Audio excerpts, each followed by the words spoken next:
ഈശോ മിശിഹായ്ക്ക് സ്തുതിയായിരിക്കട്ടെ. സ്നേഹമുള്ളവരെ, ഈശോ മിശിഹായിൽ സ്നേഹിക്കപ്പെടുന്നവരെ, ഇന്നേ ദിവസം ദൈവം നമ്മൾക്ക് നൽകുന്ന നല്ല ചിന്തകളെ ഓർത്ത് ആദ്യം തന്നെ നന്ദി പറയാം. സാമുവേൽ പ്രവാചകന്റെ പുസ്തകത്തിൽ നമ്മൾ കണ്ടുകൊണ്ടിരുന്നത് ദാവീദ് മലനായ ഗോലിയാത്തിനെ വധിച്ചതിന് ശേഷം ആ യുദ്ധത്തിൽ ജയിച്ച് സാവൂൾ രാജാവും സൈന്യങ്ങളും ജെറുസലേമിലേക്ക് കടന്നു വരുമ്പോൾ ജെറുസലേമിലുള്ള എല്ലാ തെരുവുകളിൽ നിന്നും സ്ത്രീകൾ ആടിപ്പാടി നൃത്തം ചവിട്ടി വളരെ സന്തോഷത്തോടുകൂടി സാവൂൾ രാജാവിനെ എതിരേൽക്കുകയാണ്. അവർ ഇപ്രകാരം പാടി: സാവൂൾ ആയിരങ്ങളെയും ദാവീദ് 10,000-ങ്ങളെയും. അത് കേട്ട് സാവൂൾ രാജാവ് കോപാകുലനായി. അവൻ ഇപ്രകാരം പറഞ്ഞു: എനിക്ക് 1000-ങ്ങളെ അവർ തന്നു, എന്നാൽ ദാവീദിന് 10,000-ങ്ങളെ കൊടുത്തു. ഇത് കേട്ട് അവൻ കോപാകുലനായി. പിറ്റേ ദിവസം അവനിൽ ഒരു ദുരാത്മാവ് പ്രവേശിച്ചു. ഒന്ന്, അസൂയ ഉണ്ടാകുന്നു. 2, അവന് കോപമുണ്ടാകുന്നു. 3, അവന് ദുരാത്മാവ് പ്രവേശിക്കുന്നു. 1 സാമുവേൽ പ്രവാചകന്റെ പുസ്തകം 18-ാം അധ്യായം 6-ാം തിരുവചനത്തിലാണ് നമ്മൾ ഇപ്രകാരം കണ്ടുകൊണ്ടിരിക്കുന്നത്. പ്രിയ സഹോദരങ്ങളെ, സാവൂൾ രാജസന്നിധിയിലായിരിക്കുമ്പോൾ അവൻ്റെ കയ്യിൽ ഒരു കുന്തമുണ്ട്.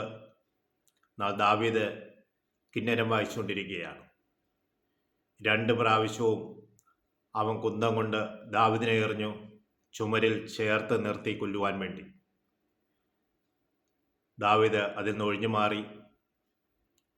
അവൻ ദാവീദിനെ ഭയപ്പെട്ടു. ദാവീദിനെ അവനിൽ നിന്ന് അകറ്റി നിർത്തി. തീർന്നില്ല, അവൻ്റെ വളർച്ചയിൽ തടസ്സം നിന്നു. അവനെ വഞ്ചിച്ചു. എങ്ങനെയാണ് വഞ്ചിച്ചത്? സാവൂളിൻ്റെ മകളെ മേരബനെ നിനക്ക് വിവാഹം കഴിച്ചു തരാമെന്ന് പറഞ്ഞു. സമയമായപ്പോൾ അവൻ വേറൊരു ആൾക്ക് മേരബനെ വിവാഹം കഴിച്ചു കൊടുത്തു. മിഖായേൽ ദാവീദിനെ സ്നേഹിച്ചിരുന്നു. അത് കേട്ട് സാവൂൾ അത്യധികം ആഹ്ലാദിച്ചു. അതുവഴി ഇവൻ യുദ്ധം ചെയ്യുമ്പോൾ ഫിലിസ്ത്യർ ഇവനെ കൊന്നുകളഞ്ഞോളും എന്ന് അവൻ വിചാരിച്ചു. പ്രിയ സഹോദരങ്ങളെ, ദൈവം ദാവീദിന് കൂടെ ഉണ്ടായിരുന്നു. ദാവീദിനെ കൊന്നുകളയാൻ വേണ്ടി പല പ്രാവശ്യം ശ്രമിച്ചു. അവനുള്ളതെല്ലാം കവർന്നെടുക്കുവാൻ വേണ്ടി ശ്രമിച്ചു. അവൻ്റെ സൽപ്പേരിന് കളങ്കം വരുത്താൻ വേണ്ടി ശ്രമിച്ചു. അവിടെയൊന്നും ദാവീദിനെ പരാജയപ്പെടുത്തുവാൻ സാവൂൾ രാജാവിന് സാധിച്ചില്ല. ദൈവം കൂടെ ഉണ്ടെങ്കിൽ ഏത് പ്രതിസന്ധി ഘട്ടങ്ങളെയും തരണം ചെയ്യുവാൻ ദൈവം നമ്മളെ അനുവദിക്കും. വളർച്ചയിൽ തടസ്സം നിൽക്കുമ്പോൾ ഓർക്കണമേ, ദൈവം നമുക്ക് വേണ്ടി വേറെ വഴികൾ തുറന്നു തരും. അത്ഭുതം പ്രവർത്തിക്കുന്ന കർത്താവ്. ഇവിടെ ദാവീദിന് മേൽ ഞാൻ ചിന്തിച്ചപ്പോൾ വലിയ തടസ്സങ്ങളാണ് സാവൂൾ തീർത്തത്. സാവൂളിൻ്റെ മാത്സര്യവും കോപവും അഹങ്കാരവും മൂലം ഒത്തിരിയേറെ പ്രശ്നങ്ങൾ അവൻ്റെ ജീവിതത്തിൽ സംഭവിക്കുന്നുണ്ട്.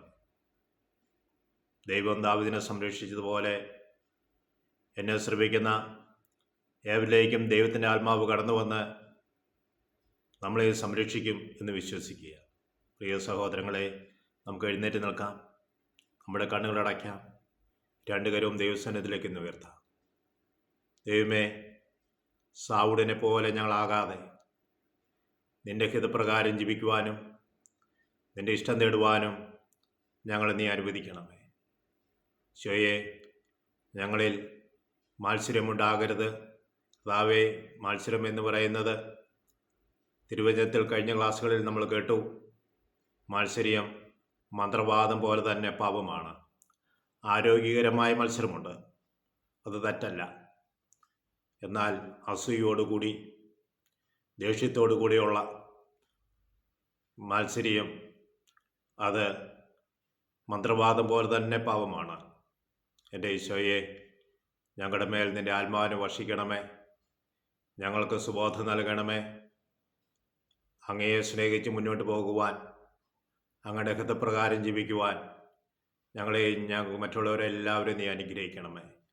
എൻ്റെ ഈശോ, ഇന്നത്തെ പ്രാർത്ഥനയിൽ ഇന്നലെ വിളിച്ചു പറഞ്ഞ സലോമിയുടെ മകനെ ഞങ്ങൾ സമർപ്പിക്കുന്നു. കഴിഞ്ഞ നവംബർ മാസം 19-ാം തീയതി ഒരു ആക്സിഡൻറ്റിൽ ഈ മകൻ്റെ ബൈക്കിൽ ഒരു കാർ വന്ന് ഇടിച്ചു. അവൻ്റെ കാലിന് മുട്ടിന് താഴേക്ക് അസ്ഥികൾ ഒടിഞ്ഞു പോയി, തുടയിൽ പോയി. അതെല്ലാം സ്ക്രൂ ഇട്ടെല്ലാം ശരിയാക്കിയെങ്കിലും സ്റ്റീൽ ബോളുകളെല്ലാം വെച്ചെങ്കിലും അത് അവന് നടക്കാൻ പറ്റാതെ ഇപ്പോൾ അതിന് സപ്പോർട്ടായിട്ട് ഒരു കാല് സൃഷ്ടിക്കണമെന്നാണ് പറഞ്ഞിരിക്കുന്നത്. കാലുണ്ടെങ്കിലും അതിന് സപ്പോർട്ടായിട്ട് മറ്റൊരു കാല് സൃഷ്ടിക്കണമെന്ന്. എൻ്റെ ഈശോയെ, നിനക്ക് അസാധ്യമായ യാതൊന്നുമില്ല.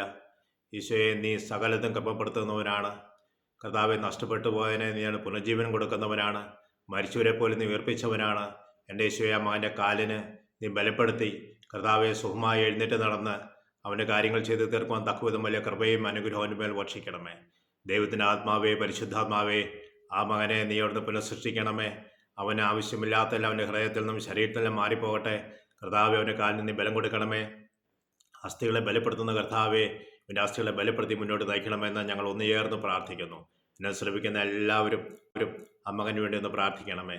ആ മകന് പൂർണ്ണമായ സൗഖ്യം ലഭിക്കുവാൻ കർത്താവിൻ്റെ സന്നിധിയിൽ നിങ്ങളൊന്ന് പ്രാർത്ഥിക്കണമേ. ആ അമ്മയുടെ വേദന നീ ഒന്ന് കാണണമേ. ആ പിതാവിൻ്റെ വേദന ഒന്ന് കാണണമേ. എൻ്റെ ഈശോയെ, ഇന്ന് ഞങ്ങളുടെ പ്രാർത്ഥന കേട്ട് ഞങ്ങൾ അനുഗ്രഹിച്ചതിനെ ഓർത്ത് ഞങ്ങൾ അങ്ങേക്ക് നന്ദി പറയുന്നു. അമ്മ എന്നോടുള്ള പ്രാർത്ഥന അവിടുന്ന് ശ്രമിക്കണമേ. ഇതുപോലെ രോഗികളായിരിക്കുന്ന, അസ്ഥികൾ തകർന്നിരിക്കുന്ന ഓരോ വ്യക്തികളെയും അങ്ങയുടെ കരങ്ങളിലേക്ക് ഞങ്ങൾ സമർപ്പിച്ച് പ്രാർത്ഥിക്കുന്നു. നാഥ, രോഗികളായിരിക്കുന്ന ഏവരെയും അവിടുന്ന് അനുഗ്രഹിക്കണമേ. അവരെ പൂർണ്ണമായും നീ സൗഖ്യപ്പെടുത്തണമേ. ആശ്രയമാതാവേ, ഹൃദയമായി ഓരോ മക്കൾക്ക് വേണ്ടി മധ്യസ്ഥം വഹിക്കണമേ.